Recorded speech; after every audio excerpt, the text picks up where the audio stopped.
Hey guys, I'm JanetOnOccasion, and today Boris Ursus, the Red Tzar himself, is, I guess, killing off our other campaign in a sort of spiritual sense, which is interesting. And I guess that means he gets to conquer the YouTube algorithm and become the primary campaign on the channel moving forwards. Don't think that's how that works, but I'm not going to tell him that's not how it works because I want him riled up. So let's go get him. Alright, so there they are, fading into existence. So Zhatan the Black, he's already got his Lamassu, which I'm actually quite surprised that he's got it already, but I mean he does have it, you know, this is evidence. Looks great, doesn't it? Although the man face still just freaks me out. It's very creepy. Although I just realised, they've got the same haircut. They've both got the skulls in the beard. That's very cute. Anyway, also we have the Deathstreaker rocket launcher and the Iron Demon to watch out for. They could be potentially quite deadly. I think the most deadly thing is the blunderbusses, though. If these things decide to focus down a lord or hero, that lord or hero dies. It's brutal, absolutely brutal. Also, they got Pituk, the Demon Smith Sorcerer, so he's going to be a bit of a problem. Okay, Hobgoblin Wolf Riders. I think dwarfs are on this side, right? Hobgoblin Cutthroats, Goblin Labourers. Yeah, there's some Chaos Dwarfs. And there's some Chaos Dwarfs. And all these are just Orc Labourers. Oh, and who are you? Orc Labourers? Yeah. And Goblin Cutthroats, okay. Okay. So, what I think we're going to do... yep. Trees over here. We're going to hide our bears. Our little Grom. Our little Grom. Arguably could go for the artillery. But it might be worth him going for the blunderbusses, because any hit we get on them will lower the amount of damage it can do. Whereas we need to basically kill these to stop them shooting. So I think... probably go for the blunderbusses. Our bears will be able to sneak around the outside and just wipe out those things easily. So I say. We'll see. We'll see, won't we? Right, and you lot in the back line. So form a little double line here, which I think is good. Little Grom can sit over there. And I think I might loiter near this this Derek. We're going to hide behind Derek. And also bring you guys over here. These trees should give better cover if we can get to them. Oh, no, you don't want to be in a group. Silly. Alright, so. Let's start by shooting them. You lot can start moving forwards. Are they moving forwards? Maybe a little. Alright, looking good. Fireballs coming in. Many fireballs coming in. How are you shooting multiple fireballs? That's not fair. It's very rude. Okay, well... guess I'll start shooting then. Do need to be all on guard mode, really, don't I? I do. Alright. Alright, bears. In you get. We're going to need to move forward a little bit more, aren't we? Maybe. Okay, let's move you forward more. Once we start getting volleys into their Orc Labourers, we're going to be laughing. More fireballs coming in. Just going to have to deal with it. Okay, this is fine. Archers starting to fire. So at some point, Zhatan the Black is going to run in. I do fear for my spellcaster, because we know he's got that insane ability. Where is it? Oh, he's got Fevering Foe and the Withering as well, doesn't he? But where's that? No? There we go, Sadistic Snap. Can't move for 33 seconds and minus 24 melee defense. If they hit our spellcaster with that and dive bomb them, which, oh my god, is he actually... he's actually doing that. He is actually doing that. Oh, that's brutal. Okay, Warbear Riders. Let's give them the order to move. Rockets are starting to fire. Alright, we can start off by using Death Frost. That is very funny to me.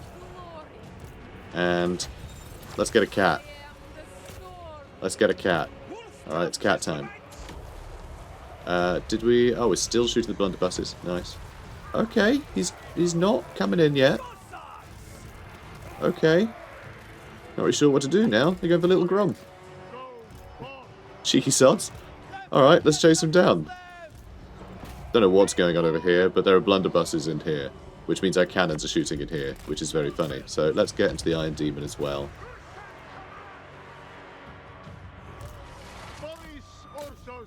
Okay, let's have him. Okay, good. Yeah, I guess we're just going to start dealing with them. You guys should probably start shooting into these guys. We are struggling over here. Yeah, Death Streaker rocket launcher is not doing well, though I feel like we could do better if we get a better surround on them. So let's try and move past, and then double back. Okay, now we're over here on the blunderbusses. We're going to need to deal with this Iron Demon as well, though. Let's try and get into both so they stop shooting us. Let's start shooting there, there, and there. Yeah, it looks like we absolutely nailed him. Yeah, it looks like we've absolutely crushed him. So, yeah, throw a cat at him. Oh no, the cat died. Aw, it's okay. He's about to freeze to death. And splat. Nailed him. Alright, Death Frost it is. So this is going well. Ow. What just hit me? Oh, spells? Look at you with your spells. Alright guys, shoot him. Gonna mess him up. So our armoured Cossars took some damage, but they did hold all the Dwarf Warriors at bay, and the Dwarf Warriors would have chewed through the rest of our actual Cossars, so this is sort of perfect. They really did the job. They shot the Hobgoblin Raiders, you know, the Wolf Raiders, and they kept the Dwarf Warriors busy, while we were able to pin cushion all the Labourers, so it kind of went perfectly. Very happy with how this went. Decisive victory. Very decisive. Brilliant. So, we are going to go with money, because they owe us lots of money. They are nothing. Boris Ursus himself. Okay, good. We should probably chase them down as well. So we've got Nomad Riding Master as well. Nomadic peoples of the northeastern steppes are expert horsemen, and masters of fighting in the saddle. Okay, let's keep going. This one we could probably auto-resolve, right? Probably. It's Pituk. Pituk is in charge. Finally, his time to shine. Yeah, do we want to fight this? Or, I mean, I'm pretty happy with low casualties. I just always worry how low it is. Pretty damn low. Yeah, okay, we couldn't have really asked for more than that. Again, let's go money. We can keep going. Let's keep this party rolling. And again, low casualties, good enough for me. Still 100 kills for the blunderbusses. Insane. Hate those things. Getting plenty of devotion doing this, which is good. So we're going to occupy that as well. How many level ups did we get for everybody? Got a hedge wizard, lovely. Alright, so yeah, we got all the pretty things. Seed of Rebirth. I just love that he has the Seed of Rebirth. But the Potion of Foolhardiness kind of sucks. Potion of Speed is also like a bit rubbish, but I think more useful, technically. Because if it lets us get around a bit quicker, that's probably better than just like a charge bonus that I'm always going to forget to proc. Let's see. Don't really need the extra recruit rank for cavalry, I don't think. We don't need the recruit rank stuff at all, I don't think. I mean, we'll be recruiting stuff, I just don't see us caring much. Banner of Prague might be nice for the immune to psychology. But I think an extra 8 armor piercing damage sounds nice. Especially if we give that to some Zargard or something. I think that could be fun. We have so many hedge wizards. I mean, we are plucking them off hedges, so I guess it makes sense. Fearless Fighter, that bonus versus large would have been really useful fighting the Lamassu. So plus 24 bonus versus large is insane. So bonus large, for anyone who doesn't know, that is a modifier that gets added to your melee attack and your weapon strength against a large target. So it makes you way more likely to hit the target, and you're going to do more damage. So it's very substantial. You know, that is really good. Really, really good indeed. So, let's have a look here. We're going to rally, and then next we can get Ursun's Favoured, so we can get even more bonuses for our bears. And our Zargard, we finally have some. Obviously, only when they're rank 7 and above, but our bears are already really high rank. So that'll be plus 10 armor and plus 5 melee defense and plus 15 spell resistance. So all really good stuff. Because you can see they are rank 8 already, so they are over the threshold. Now, do you want anything? I feel like, yeah, there are absolutely magic items you could have. Do you want just armor, or do we want to go with... Because hang on. She's on a warbear now. She is on a warbear. So I think the physical resist and ward save might be better than just an armor buff. I think. And yeah, let's lower enemies' weapon damage nearby. And I'm not even going to bother giving them that. That'll do. So anything else you can get given? A tax collector. Oh, brilliant. We get more income. Oh, I love that. Now, let's see if we can get you more spells. Let's go Magical Reserves, and we'll get Arcane Conduit. Crystal Sanctuary is pretty damn cool. It is kind of useful. Would have been handy in that last fight we just had, actually, because this just gives you a big bonus to damage resistance at the cost of not being able to move. If we were frozen in place and, you know, more susceptible to damage, then we could just get the damage resistance. We wouldn't care that we couldn't move. We couldn't move anyway. So that would have actually been a really, like, high IQ, you know, counter. But it's fine. We don't need it. So we're going to get a bunch of replenishment. There is one more guy down here with a lot of dwarfs. He does have Mount Gunbat, as well as these two spots. So actually, let's have a look. Is it just the three? It is just the three. Disciples of Hashut, they're the ones who normally start up here, but they started down here instead. Apparently they have thrived in this starting location. They have 6 settlements. He is going to be a problem. Oh, and another really fun thing about this campaign, and with the Chaos Dwarfs and the fact we're trying to do the Realm of Chaos campaign and like all of this stuff. Chaos Dwarfs don't do that campaign, which means their legendary lords are going to stay out here when Boris is off in the Realms of Chaos. So it's going to be incredibly difficult knowing that while he's off completing the campaign, and supposedly so are all of the other legendary lords, you know, holding up their conquest on the campaign map, the Chaos Dwarfs won't be doing that. Pretty scary. Of course, that doesn't apply when you're playing as the Chaos Dwarfs, because the campaign just is not there. It's not a layer, you know, of the game. So, you know, no one is competing in that race when they are, as far as I'm aware. Though I might be wrong on that. I might be wrong on that. No, they can't, because no, when you're playing Chaos Dwarfs, the little soul portals or whatever the hell, they don't appear at all. So yeah. So yeah, you don't get the advantage when you're playing as the Chaos Dwarfs, but you do get the disadvantage when you're trying to fight them in this campaign. So, a little scary. So we're going to go with another farm. All of this is going to be wonderful farmland. Okay, we're going to regenerate all this. We're going to use regenerative farming. Okay, crop rotation, you know, all that good stuff. Okay? Sound good? Brilliant. So, it's going to be lovely. Just you wait. I'm wondering if I want to spend much money, actually. So this is our second one, right? Nope, that's our first one. So 2 turns we can get the Frozen Outpost building, which is quite cheap. It's going to take a few turns, though. I think I can afford to spend a bit more money, so I will. So as Kalani, I want to upgrade. We are going to build this up so we get extra supporters and devotion. I think that's wise, and because it's over here, we might end up at war with Zardagrund. So I want to make sure that this has as good a garrison as it can get. It won't be perfect, but it'll have to do. Now over here, Seepgore, that's down here. This may also end up getting attacked by something, so we should probably... Yeah, tell you what, let's hold off on that church for now. And we're going to build a palisade here. I want to make sure that that's safe, because this guy may end up attacking. Although he's having a bad day. I don't really know what's going on here. It's fine. So, what are we going for next? Hallowed wood building's cheaper. We are building a lot of those. Extra armor for war sleds sound nice. I do like the sound of that. Because, you know, we do have the building. So these are usually on 50, so up to 60 is actually pretty good. That is a pretty nice bonus on them. Right, let's move on.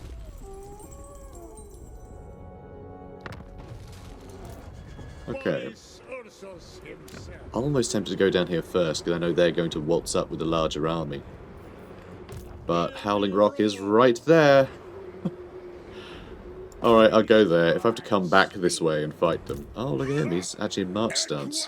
I don't quite know how he moved so little and is still in March stance. That feels a bit weird. We're going to auto-resolve this. Extra charge bonus for you guys. Sounds brilliant. Extra armor-piercing damage. Probably give that to... well, give it to the healthy one, just in case. But that's going to be pretty good. Those armoured Cossars should hit pretty hard. Plus 8 damage is significant on infantry, for sure. Okay, occupy it. You know, I've still got it like stuck in my mind that when we occupy a settlement, you have to decide whether to make it as an outpost or a factory or something. But no, especially these areas. But no, we're not doing that. Just occupy it. And yet more farmland. More farmland. This is all going to make loads of money for us, okay? Provided they stick around. It does cost, what, 500? It costs 500 to do. That's fine. Absolutely fine. So, let's see. I'm tempted to do this one. Oh, let's support our daughter. There you go, daughter. Please don't lose our nation to some lunatic. Anyway, income from trade, tariffs, and buildings. Extra supporters when constructing a building sounds quite good. We are expanding quite quickly. So I think I'm going to do the Dars one. It's very expensive. We'll probably have some Chaos horses show up if we do, actually. Ugh, that is a problem. I may need to wait. It's very pricey. Yeah, I'll wait. I'll wait. We'll do it later. So, now... Seep Gore, does that need better recruitment, I wonder? Not yet. Not yet. Not sure. I just want to go with stuff that's going to earn us a bit of cash, really. Oh, hang on. Want to make sure we upgrade the main settlement buildings when we can. Alright, that'll do. So we're going to be headed to the Gates of Tsar soon. Feels good. Together we are stronger. Daughter, hello. Why do I sound French? It is me, the Kislevite. Oui, oui. So anyway, we've got Tsarina Catherine wants to trade with us. I didn't know we had reached her yet, so I didn't know we could actually get a trade offer. So that is very good. Extra income from all buildings and construction costs down, because Boris is a constructor. Good lad. Let's level him up. Speaking of constructor, we've got a couple of things here, don't we? A rank 18, he can get quicker garrison and religion building times, and construction cost goes down by 10% for everything. Motherland invocation cost, minus 10%. An extra diplomatic relation with Kislev is quite nice. Yeah, it's very good stuff. Don't need that yet. Alright, let's go with Ursun's favoured. Excellent. I thought it was a good choice too. I'm glad he's on board. So this guy's nearby. If we attack him, like, he's not going to do anything. He may come and attack, that's fine. If he's out here, he's not recruiting, so... The fact that this army is sat there with, you know what, we won't actually move all the way, because we can reach next turn anyway, may as well get more replenishment. But if he does come and attack, then he's just cornering himself, and the fact that he's got all the dwarf warriors there means they probably don't have much unit cap left for these troops in another army that they might be creating over here or over here, you know? So it's kind of awesome. So we've got a mission issued. Defeat this guy, we'll get a grand out of it, as long as we do it in 6 turns, which we probably will. So Hashut's Dark Fire is the antithesis of the ice magic of Kislev. Its very existence is an insult to motherland, one that must be snuffed out for good. The battlefield beckons. Engage the forces of Zarnagrand and ensure the Lord of Ice will forever douse the destruction of Hashut's malevolent flame. I like how it frames this. It's very nice. Okay, now you... it's a fort, and we don't have a garrison here. Alright, let's start getting the Frozen Outpost built, because this, of course, is our quest right now to build a Frozen Outpost, which is very, very nice that we are getting that done. Alright, we're just going to go Hallowed Woods here. Okay, the fort, it's a recruitment area, but not actually well defended. We'll pretend it's out in the sticks, it's quite a small fort, you know. The cities are better defended because they're cities, and that's where people live, right? That's how we're making that work. Forts don't necessarily have the biggest garrisons, because they might be little. So, yeah, moving on. Breathe your last on the point of my spear. Oh my god, do you want peace? Oh, he's going to pay 4 grand?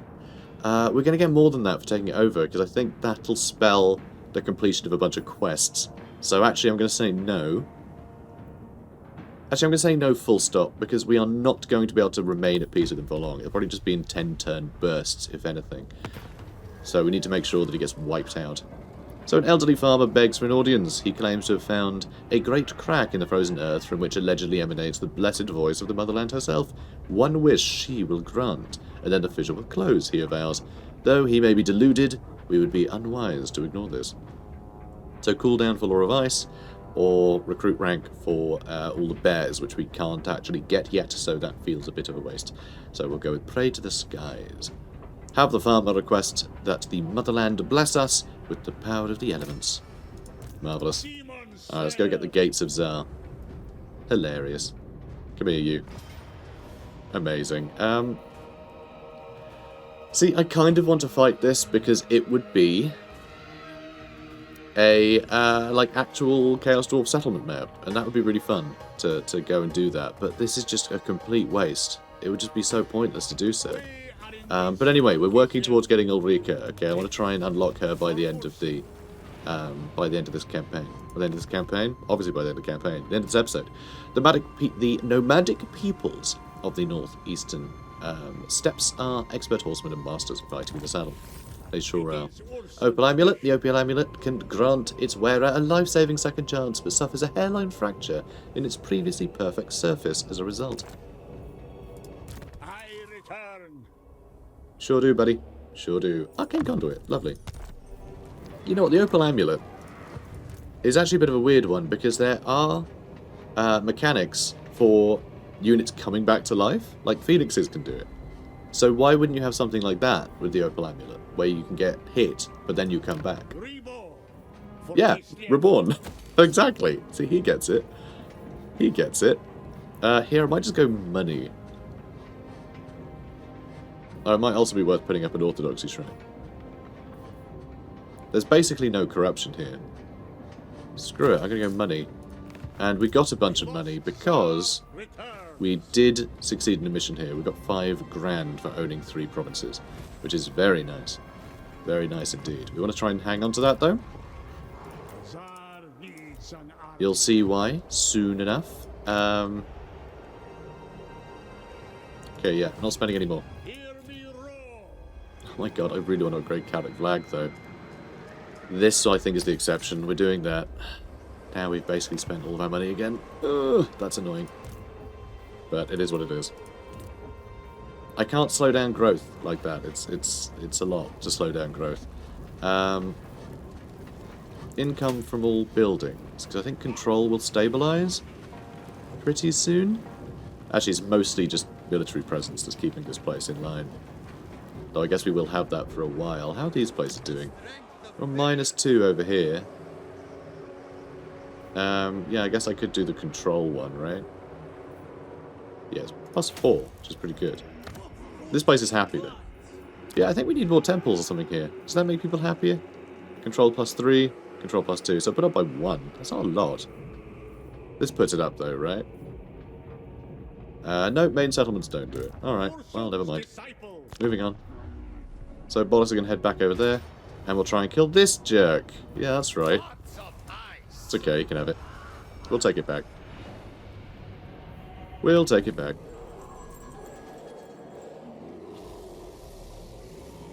The god bear roars in pain. A death rattle felt across the dimensions. Its arcane energy rips across the mortal plane, creating rifts and scarring the world with gateways into the Chaos realms.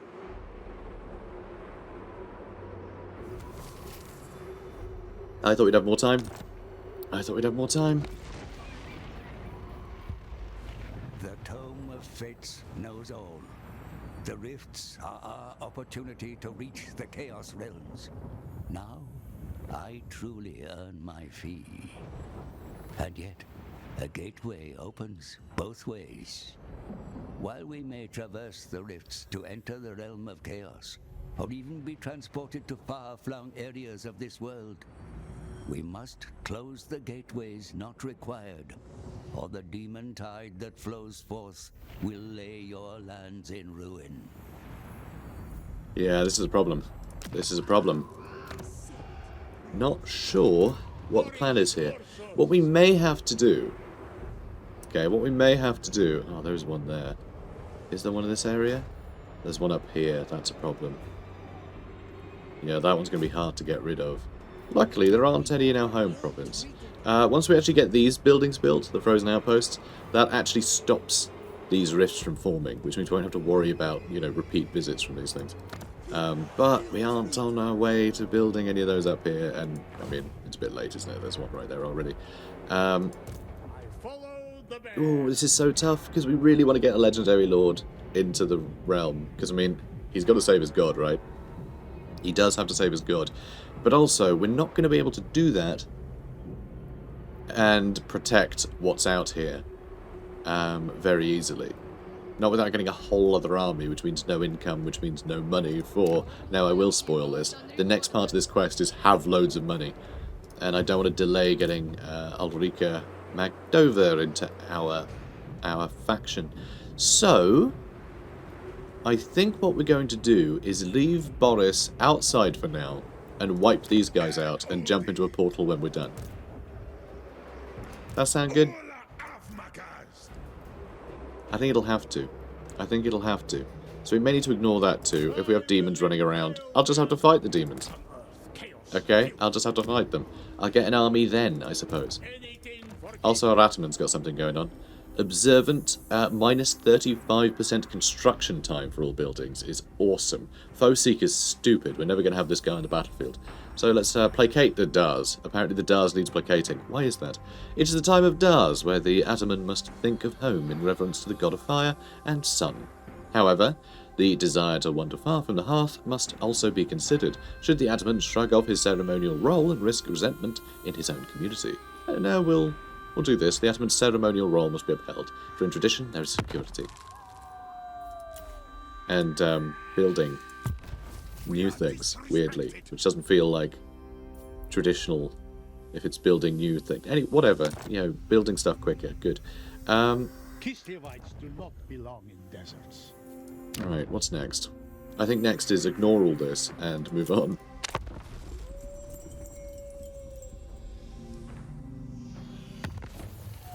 Yeah, Realm of the Sorcerer has the Oracles of Tzeentch in them. Funnily enough, you know, they went with their favourite flavour. Oracles of Tzeentch have used their own arcane means to bypass the Maelstrom and enter Tzeentch's realm, intent on claiming a demon prince's twisted soul. If they succeed, they'll be one step closer to reaching the Dying God before you. I return. Blah! Side is a vampire now as well. They're all vampires. The motherland endures. Okay, good. This is ours. Kislevite now. And we also have plus 10 armor for war sleds, unrelated to this. The added downforce provided by these upright wooden bracings makes for much sturdier sleds, which are far less likely to overturn during swift maneuvers on the ice. And we killed a man. Which is good. And we got a student. Oh, good. Lovely. I love that. And Boris is courageous. Sure is. And there we go. Mission successful. We killed that guy. Got us a bit more money. Good news. Very good news. How are we looking on construction? Next turn. I think this has lined up perfectly. Boris Ursus himself. It has lined up Boris Ursus himself perfectly. I think that's what he's trying to communicate. Stand on your own. Or we go Grand Builder, though. I guess it is nice just to get discount buildings when he moves into a place, right? Also, construction time being a lot quicker. It means if we move into a place, we can immediately build the garrison, and it'll build very quickly. Instrument against chaos. Which is kind of nice. Although we're not willing to spend money right now. But over the course of a campaign, I'm sure we'll be using that a lot. A heck of a lot. Okay, what do we want to get? Crystal Sanctuary, maybe? We've got Frostblades yet. Frostblades are very good, because that buffs melee attack, and it's a percentage increase to base weapon damage and armor piercing. So if we use this on someone like our Warbears, they will do loads and loads and loads of damage. So I quite like that. It's also quite cheap, right? Oh, 7. It's more expensive. I thought it was 4. But no, it's 7 apparently. I thought it was a lot cheaper. Maybe we can get it cheaper. Maybe that's the sitch. Okay, this is very cheap. I think possibly that might throw us off though. I'm going to wait. It only takes a turn to build. Thanks to Boris, so I'll wait. We can get it queuing next turn. I'm going to ignore all that too. We're ignoring all the things. Leave us alone. We can spend devotion to upgrade the Ursun invocation. That feels kind of appropriate, but that will leave us with no devotion. Hallowed buildings can be cheaper. Let's go with that. I think. Maybe. Extra range with Little Grom. Character line of sight can go up. That leads us to getting bonuses against Chaos Dwarfs. Yeah, okay. We're going to head towards Norse Hatred. That sounds great. So, Lenscraft as it is. Although, I do want to get to Dwarf and Anvil, so I can get the extra armor for melee cavalry, because that includes bears. So we will get there eventually. We will get there eventually. Commandment available over here. Lovely. Let's go with Probably just need to go with control, honestly. I would go with the anti-corruption one, but it turns out this place isn't naturally corrupt. As soon as Kislev moves in, they clean up all of the ash, and underneath is actually quite a lovely wasteland. So, moving on. So, quest successful. We have the frozen outpost built. Okay, we have that built. So with our provinces secured, we can safely investigate the threat. Now, amass a treasury 15,000. Boop. The reports were not exaggerated. Bodies abound were discovered, clawed, savaged, and feasted upon by some unholy creature. A peasant is encountered who speaks of the near-deadly encounter with a naked feral vampire, before the intervention of an aristocrat known as Countess Gabriella prevented him from becoming the creature's victim. Curiously, the Countess addressed the naked vampire as Ulrika. If this is Ulrika Straghov, missing daughter of the deceased Ivan Straghov, who had warned Tsarina Katerina of the impending Chaos invasion, then further investigation is required.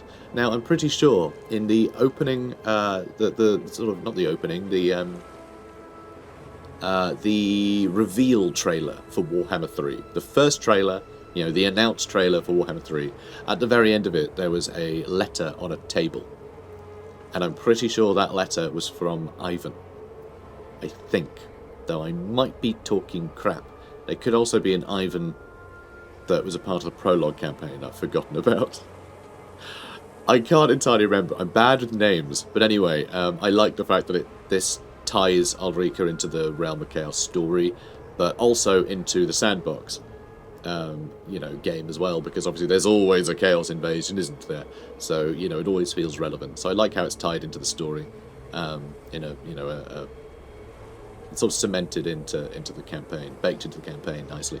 So the peasant believes the Countess and Ulrika have retreated to Nuktoffen Castle. Entering the citadel will require you to masquerade as nobility, best achieved with the help of gold-laden treasure vault. And yep, we can show off people's vault. So the beauty of this is it doesn't cost us any money. We just need to have the money. It doesn't spend it. So we can then spend all this on, we can have a shopping spree. And here we go. Ulrika the Vampire. Fantastic. So, upon gaining entry into Nuktoffen Castle, you discover that it harbours Ulrika Magdova Straghov and her mentor, Countess Gabriella. While both are incredibly strong in their own right, Ulrika's lack of control has caught up with her, causing the two to be backed into a corner and outmatched by the adversary before them. Tradition dictates they be executed, though the cunning Countess presents another option. Let them go. As Ulrika was turned against her will by a vampire lord, the Countess explains that she had promised her companions that Ulrika would be trained to do no harm. The story seems genuine, but can such creatures of the night be trusted? The sisterhood who play the game of political misdirection? No, it is clear what must be done. We could recruit her, obviously, that's the point. Ulrika Magdova. And here she is. Not naked anymore. And presumably not trying to slaughter everyone she comes across. So we'll see. So circumventing the Maelstrom, Legion of Chaos has crossed the realm to enter Nurgle's realm. Curse you. Yeah, they're all doing it. God, they're doing it like it's going out of style. So we need to do something about this. You're fired. Perhaps they lack the bear's strength. I love that he comments on sacking people. So yeah, we have Ulrika Magdova now. So as you can see, she is a interesting hybrid weapon wizard, which is basically means she's all of the things. She's a wizard, sword fighter, archer, all the things. Good duelist though, anti-infantry here.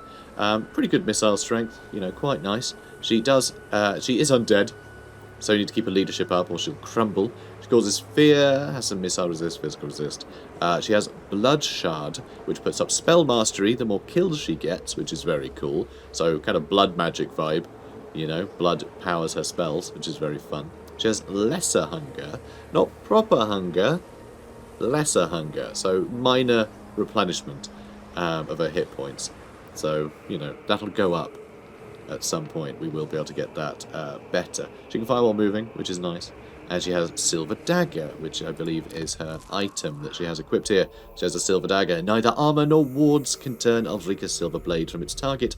Such are its innate magical properties. So this gives her a nice boost to weapon and armor piercing damage, which is nice. She also has the blood shard is actually an item as well. And Gabriella von Nachthofen is actually along for the ride, giving her extra experience per turn. I mean, it's her mentor, makes sense, but also extra winds of magic, which is nice. No portraits of the influential Lamian sister exist, for she changes her appearance frequently and drains the blood of any aspiring artists who attempt to capture her likeness. So I kind of like this, that we've sort of gone for sort of desperate means. Still in a really kind of very Kislevite kind of way, where sort of basically like royal blood is sort of more important. You know, the fact that these are nobility. It doesn't matter that they're vampires if they can be used against chaos. We're just going to ignore that because they're, you know, they're nobility. That's how we're going to go with this. It's all good. So, could give her a ward save. That sounds handy. Might as well buff her a bit. Give her a hedge wizard. Make her even more dangerous. And I guess that'll do. That'll do. But she got some great skills. So here, obviously, Law of Shadows. So she's got that whole line as well. Bunch of, you know, the usual suspects in the blue line.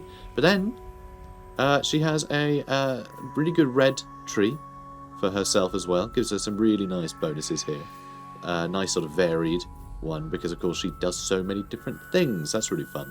But then the unique stuff is really cool because it's all army-wide. So this will make Boris's army ludicrous. So, chance of incepting an army from the underway beast parts of World Druids plus 20% for the accompanying lord. That's really nice. That is really powerful. That means that people won't be able to escape us, which I love. But it also gives us Dancing Blade, which lowers the enemy's melee attack and puts up your own melee defense. So it basically means you can't be hit, which is really fun. Also, 40% physical resist is great too. Love that. Dragon Slayer gives 25% fire resistance for the hero's army, as well as heavy arrow ammunition that you can equip, which is very cool. Also, Yolandia's Fool has blinded missiles and accuracy, so you can shoot people and they'll lose 24 melee defense, melee attack, missile block chance 26, and it'll halve their speed. Really, really cool. Then you've got Beast Slayer. Chance of spreading plague is halved by the hero's army. Attrition from chaos attrition is halved. That doesn't matter for Boris. I think he's immune to that anyway. Wound recovery time -3. So if we do lose Ulrika, she'll be back again. Basically the next turn, I think. Spell resistance, 25% for the hero's army. Amazing. Vampire Slayer, 10% ward save and immune to psychology for the whole hero's army. No one can be terrified. Incredible. Bloodborne, which... yeah, basically all vampire maps look like you're in Bloodborne, so I like that. Anyway, attrition from vampire corruption is down by 25% for the hero's army. Battle healing cap up by 50%, and she causes terror. So she's able to heal a lot more. And then Bloodforged gives her actually the hunger, replaces lesser hunger. But it also lowers enemy leadership by 6 for enemy armies in the local region. And it puts up casualty replenishment rate by 10%. So the -6 enemy leadership, that's going to stack with Boris's -8. So straight away we're going to walk in and, like, goblins, for instance, are going to have half of their leadership gone just for showing up, which is amazing. So there's some really good stuff here. Really good stuff. Also, she can ride a horse. I mean, it's not that fantastic. Loyalty to the motherland gives her by our blood, which means when she's wavering, she'll get 30 seconds of unbreakable, which means she basically gets to get, like, 30 seconds of respite before she starts crumbling, because remember, she's undead. So that's really cool. Lightning Fast gives a missile resist, Ulgo Expanding gives a spell resist, and then Mentor, so she can give experience to other heroes. I don't know what type will benefit from this in our army, honestly, but whatever. She's got some great stuff. But yeah, really powerful. She's going to buff our army a huge amount. It's really going to help us a lot over the course of this campaign, and she's just an interesting character, isn't she? So I don't know if she'll have, like, additional quests will pop up pertaining to her or anything. I kind of hope so, but, you know, I'm fine with it either way. It's just cool to have her on board. So, right, what next? So, could jump into hell, but I do think we need to wipe out the Chaos Dwarfs first. Like, genuinely, I think they need wiping out. Also, we're going to get this building while we get the time discount. Desolation of Drakenmoor is the one I'm going to upgrade. Seat Gore is looking okay. We still got a lot of money, which is lovely. So, where's Krasund? That's that one. If that's where the portal is going to show up, that's where I'm going to start building this. Although, saying that, I kind of feel like maybe we need to defend this now. Change my mind. Change my mind. We're going to build that. Then Krasund, we are going to get a hero here. We're going to get Peter back. Alright, he's leveled up a bit. And yeah, I know we did this. We've been through this. Okay. That... Yeah, we read all that. That's fine. Yeah, I know we did that. Close a Chaos Rift, we will be doing that. That'll get us some money. Unfortunately, there are 2 that we need to do, so we need to close this and then travel down here. But that's fine. We'll have an army here soon. We have money to spend on it, so that's good. We're going to go firing drills, because all we're going to have is Kossars in this army. So, you know, that's what we're going to do. Although, as we travel down there, I might pick up some war sleds. I think that's probably wise. So, that's how we're starting, huh? Cool. Very exciting. We're going to need more recruitment. So put up recruitment capacity by 2. And let's start building some other nonsense. Okay, what else we got? We can upgrade this, we get some Streltsy. But I'm not sure we necessarily need Streltsy just yet. I feel like they're a bit of a luxury that we don't need. Hang on, what else we got here? Okay, so we got this. That will increase income from farms. Faction-wide, so let's get farms. Cool. Just going to build all the things. I love it. Okay, good. I think we're all set then. So, yeah, let's carry on. What ails you, friend? Yes, please keep giving me money, daughter. I don't have big cities. I can't fund things. Although it doesn't look like she can either. I just saw something worrying over there. We're going to go have a look. So there is a secondary objective here, which is, I think, help daughter. Yeah, Poxmakers and Nurgle doing things. Sure they are. So over here, so I'm pretty sure that the Legion of the Gore Queen, I mean, they're not going to be jumping into the realms of chaos either.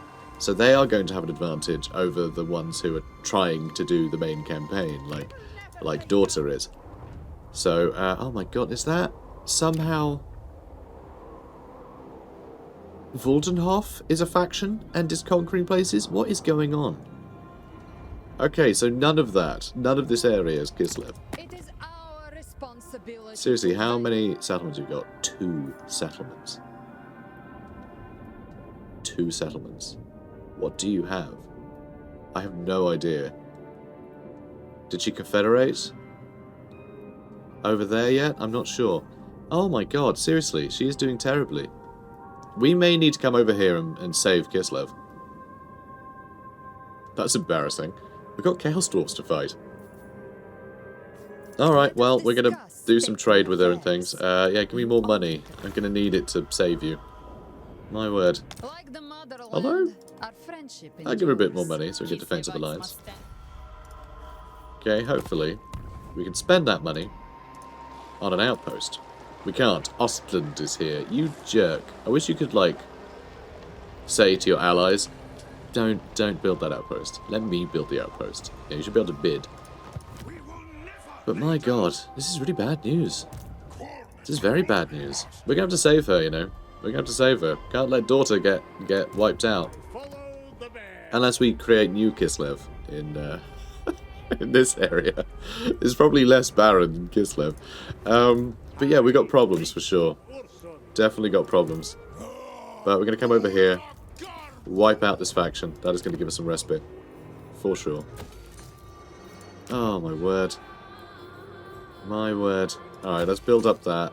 Let's build that. Build that. I can see why she's having trouble here. You know? Hopefully the Orthodoxy will just get wiped out. And, you know... or they'll grow big and strong, but somehow not get any support. And then Zadi and Catherine can overtake. Hopefully that'll be what happens. So let's see. What do we want to do? Do you want to go with the income now? So I get more support from building. I know this might mean we get more demons show up, but we have a demon patrol army right now, so it's fine. Let's do that. Okay, we're going to get loads of stuff built. It's going to be great. Just you wait. Although there is stuff here that I would like to build. Oh, actually, do we want that Kadok flag? Maybe not. Yeah, I think we just want walls here. I think we just want walls. We want to make sure stuff... Oh, that's her other settlement. Well, at least this guy seems to be doing fairly competently, though he may lose against this guy in a second. This is scary. This is scary, guys. Kislev does not do well in this campaign anymore, it seems. Like, at all. At all. And you, can I would love to get some agreements with the dwarfs. I really want to stay on good terms with the dwarfs. Yeah, I think we might have to not jump into a portal this time round, and we basically just start collecting souls on the second lot. It should be pretty easy. It should be pretty easy. Usually, I mean, there aren't enough souls. There's only 4, right, each time. So inevitably, they can't all get a soul each time. So, you know, so as long as we do every time, we can usually catch up, and we just go to whatever place the person in first place is going to, provided we don't have that soul, and we can knock them out of the race and delay them by a turn. So we should be able to just ignore this first bout, so we can concentrate on wiping out the Chaos Dwarfs and saving our daughter from chaos. Sound good? Brilliant. All right. If you're enjoying this, comment, like, subscribe. I'll see you in the next one. Take care, guys. Ursun shall be saved.